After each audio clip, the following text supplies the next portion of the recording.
यह कहानी है गोपालपुर नामक एक छोटे से गांव की। शहर के पास में ही एक छोटा सा गांव बसा हुआ था। यहाँ के लोग खेती बाड़ी करके अपना जीवन यापन करते थे। इसी गांव में रघुनाथ राम और धनुराम नामक दो भाई रहते थे। रघुनाथ राम अपनी पत्नी कुमती के साथ रहता था। कुमती बहुत ही चालाक और लालची औरत थी। वहीं दूसरी ओर धनुराम अपनी पत्नी कुंती और बेटा राजू के साथ रहता था। उसी गांव में उनकी एक जमीन थी जिस पर वे दोनों भाई मिलजुल कर काम करते थे और फसल को बेचकर आए मुनाफे में से आपस में बांट लेते थे। रघुनाथ राम और धनुराम दोनों फसल बेचकर पैसे लेकर घर आ जाते और दोनों अपनी अपनी पत्नियों को पैसे दे देते। अरे ओ कुंती, ये लो फसल के पैसे, इस महीने ज्यादा मुनाफा हुआ है। ये तो बहुत खुशी की बात है जी। भगवान करे ऐसा ही मुनाफा बढ़ता रहे और आप दोनों भाई खूब तरक्की करें। कुंती, ये लो फसल के पैसे, इस बार फसल अच्छे दामों में बिका है और इस वजह से मुनाफा भी बहुत ही ज्यादा हुआ है। क्या खाक मुनाफा हुआ है? ये भी कोई मुनाफा है? भला आधे पैसे तो तुम्हारा भाई ही ले जाता है और खेत पर सबसे ज्यादा आप ही मेहनत करते हैं, फिर मुनाफा बराबर का क्यों? नहीं कुंती, ऐसी बात नहीं है। धनुराम भी बराबर की मेहनत करता है। अजी कहे कि बराबर की मेहनत, आप बाजार से जाकर इतने महंगे बीज लाते हैं और इतनी दूर आने जाने की मेहनत वह अलग, ऊपर से सारा दिन खेत में मेहनत, फिर काहे की बराबर की मेहनत। मेरी बात अभी गौर से सुन लीजिए। आप अपने भाई को जमीन का छोटा सा हिस्सा देकर उसे इस परिवार से अलग कर दीजिए। आखिर हमें भी तो अपने बच्चों का भविष्य देखना है। नहीं कुंती, मैं ऐसे नहीं कर सकता। आखिर वह मेरा छोटा भाई है। कुंती, तुम ऐसे कैसे सोच सकती हो? आप कुछ भी कीजिए, आपको ऐसा ही करना पड़ेगा, नहीं तो मैं अपने मायके चली जाऊंगी अपने बच्चों को लेकर, फिर रहना अपने भाई के साथ। कुंती ने अपनी जिद के कारण वही किया जो वह चाहती थी।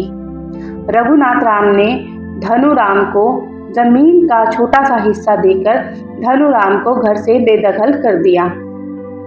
बेचारा धनुराम भी अपने भाई के घर के पास एक छोटी सी कुटिया बनाकर अपनी पत्नी और बच्चों के साथ रहने लगा। धनुराम को जितना भी जमीन मिला वह उसी में खेती करके अपने परिवार का पालन पोषण करने लगा। वह रोज सुबह खाना खाकर अपने खेतों की देखभाल करने के लिए चला जाता था और इधर उसका बड़ा भाई भी अपने खेत की रखवाली करने में लग जाता था। वे दोनों अपने अपने खेतों की रखवाली किया करते थे। एक बार बड़े भाई के खेत में टूनी चिड़िया का झुंड आ जाता है। रघुनाथ राम उन चिड़ियों को डंडे से मारकर भगा देता है।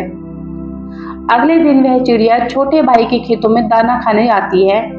धनुराम उन टूनी चिड़ियों को भगाने की कोशिश किया, फिर उन टूनी चिड़ियों की तरफ देखा और सोचने लगा, यह चिड़िया भी बेचारी भूखी होंगी, यह मेरे खेतों में से थोड़ा सा दाना खा ही लेंगी तो क्या हो जाएगा, ज्यादा से ज्यादा थोड़ा सा दाना खाएंगी और पेट भरकर चली जाएंगी, कम से कम इनका पेट तो भरेगा। ऐसा कुछ दिन तक चलता रहा। रघुनाथ राम के खेतों में जब चिड़िया दाना चुनने जाती है तो वह डंडे से मारकर उसको भगा देता है और धनुराम के खेतों में जब चिड़िया आती तो वह उन्हें कुछ नहीं कहता था।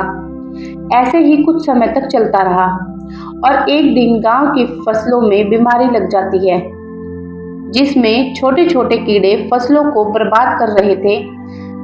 यह कीड़े अब रघुनाथ राम के खेतों तक धीरे धीरे पहुंच गए और उसकी फसल खराब हो गई। वहीं जब कीड़े धनुराम के खेतों तक पहुंचे तो वह सारी चिड़िया दाना चुग रही थी। जब वह धनुराम के खेतों में जाती हैं तो वह सारी टूनी चिड़िया कीड़ों को खाने लगती हैं, जिससे धनुराम की फसलें बच जाती हैं।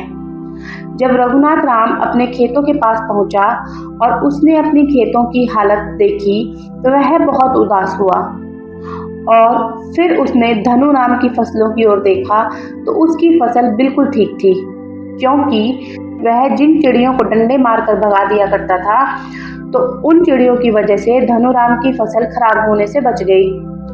यह देखकर रघुनाथ राम को अपनी गलती का एहसास होता है। भगवान, इस बार कितनी सारी फसल खराब हो गई, अब मेरी फसल कौन खरीदेगा? अब मैं अपने परिवार की रोजी रोटी कैसे चलाऊंगा? इस फसल को उपजाने में मेरी पूंजी लग गई थी।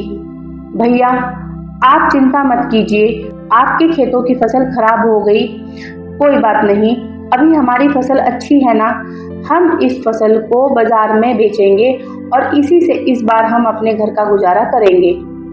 धनुराम की बातें सुनकर रघुनाथ की पत्नी को अपनी गलती का एहसास होता है और वह धनुराम से माफी मांगती है। धनुराम बहुत ही दयालु व्यक्ति था। वह अपने भाई और भाभी को माफ कर देता है और वह फिर से खुशी खुशी मिलजुल कर अपना जीवन पहले जैसा व्यतीत करने लगता है।